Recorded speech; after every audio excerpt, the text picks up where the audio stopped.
अस्सलाम वालेकुम। अच्छा जी व्यूअर सब्सक्राइबर, काफ़ी सारे दोस्तों ने मैसेज किए थे कि आप हमें ऐप स्टार 76 की अपडेट दें इस 4.5 फीट डिश के ऊपर, और कह रहे थे कि जो ए स्पोर्ट्स है वो 4 फीट या 4.5 फीट पे नहीं आता, 5 फीट पे आता है।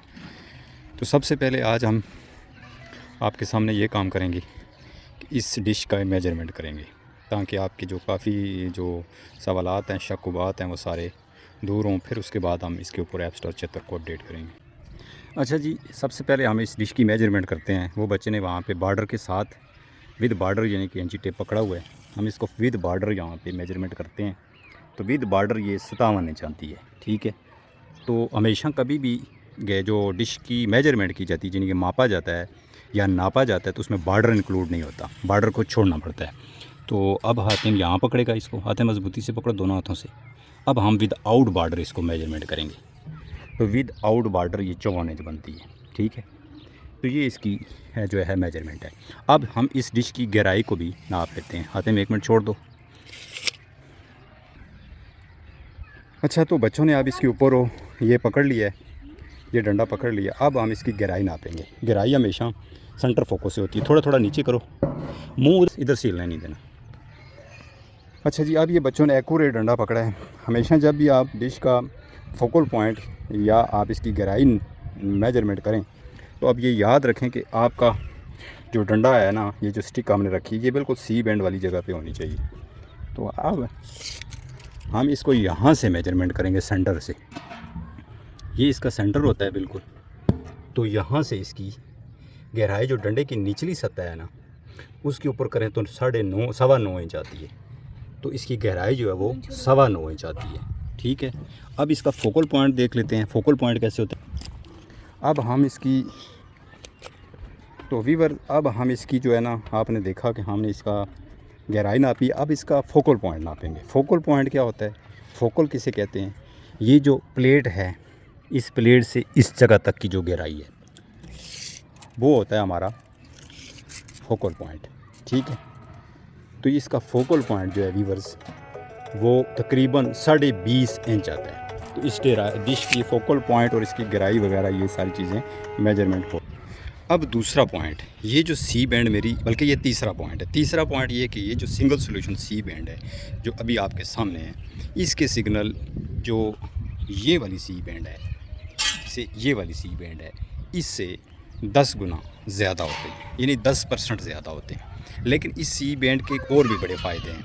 एक फ़ायदा ये है कि इसके 10% सिग्नल ज़्यादा होते हैं। दूसरा, अगर आप ऐसी जगह पे डिश लगा रहे हैं जहाँ पे मेन लाइन यानी 36,000 मेगावाट जो बिजली है वो गुज़र रही है, और उसके आस यानी बड़ी रेडिएटिंग वाली जो वायर हैं इलेक्ट्रिसिटी की, बिजली की, वो गुज़र रही हैं, तो आप अगर वहाँ पे डिश लगा रहे हैं तो वहाँ पे जो उस तरह की सी बैंड है उसके सिग्नल आएंगे तो ठीक, लेकिन वो चैनल नहीं चलाएंगी, स्क्रैच करेंगे, ऐसा लगेगा जैसे सिग्नल ही नहीं है। तो वहाँ पे भी ये सी बैंड हमें काम करती है।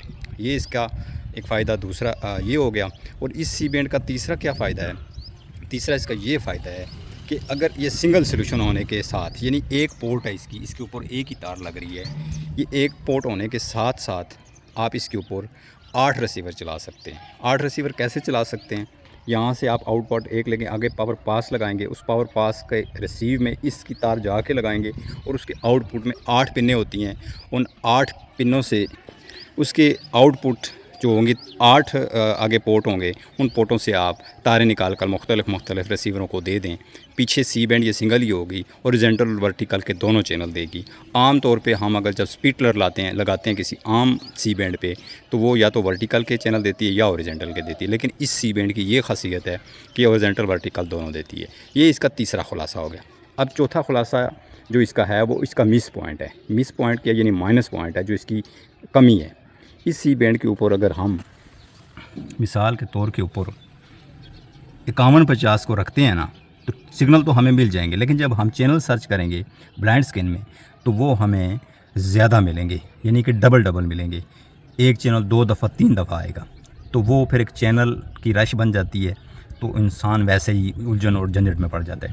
अब उस बात से निकलने के लिए इस सी बैंड के अंदर एक ऑप्शन मौजूद है जिसे हमने करना होता है। ये देखें,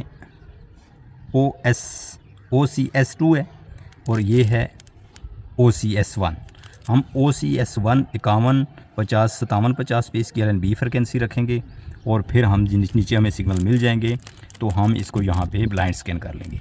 अच्छा, जब आप ये सी बैंड लगाकर सिग्नल पकड़ें या सिग्नल ट्रैक करें तो आपने LNB फ्रिक्वेंसी 51 50 ही रखनी है, तभी आसानी से आपको सिग्नल मिलेंगे। जब आपको सिग्नल मिल जाएँ प्रॉपर, आपके सिग्नल इंक्रीज़ हो जाएं, तो फिर इसके बाद आप वो OCS1 पे करके 51 50 57 50 पे करके नीचे आके आप इसको ब्लाइंड सर्च करें। ये सारी बातें खुलासा होगी। अब हम यहाँ पे ऐपस्टार 76 को अपडेट भी दे लेते हैं, देखते हैं कि हमें यहाँ पे उसके कितने चैनल मिलते हैं और उनकी चलने की पोजीशन क्या है। तो थोड़ी देर वीडियो को मैं स्किप करता हूँ ताकि ज़्यादा लंबी ना हो। तो चैनल हमारे सर्च हो चुके हैं, 45 ही चैनल हमें मिले हैं। ठीक है, तो हमने इनको मैं सेव नहीं कर पाया, ज़रा दोबारा फिर सर्च करके फिर सेव कर लेता हूँ, तो फिर आपको इसकी मोटी मोटी लिस्ट चेक कराऊँगा। तो दोबारा सर्च करने पे हमें चैनल 51 मिले हैं, तो ये ज़रा बेहतरी हो गई है, 4-5 चैनल हमें एक्स्ट्रा मिले हैं। तो यहाँ पे मैं आप दोस्तों को दिन में असल में मैं इसीलिए वीडियो नहीं बनाता हूँ कि स्क्रीन फिर आपको वाज़े तरीके से नज़र नहीं आती। तो ये आप देख लें, ये स्पोर्ट्स आपको बाकायदा ये नज़र आ रहा है। ठीक है, सही है, ज़्यादा नहीं दिखा सकता हूँ क्योंकि फिर मसला बनता है।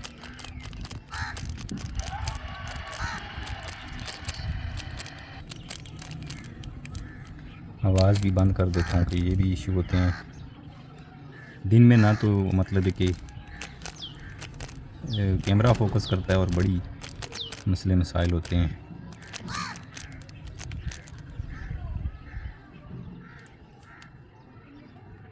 तो ये थी आज की अपडेट जो है वो ऐपस्टार 76 के हवाले से।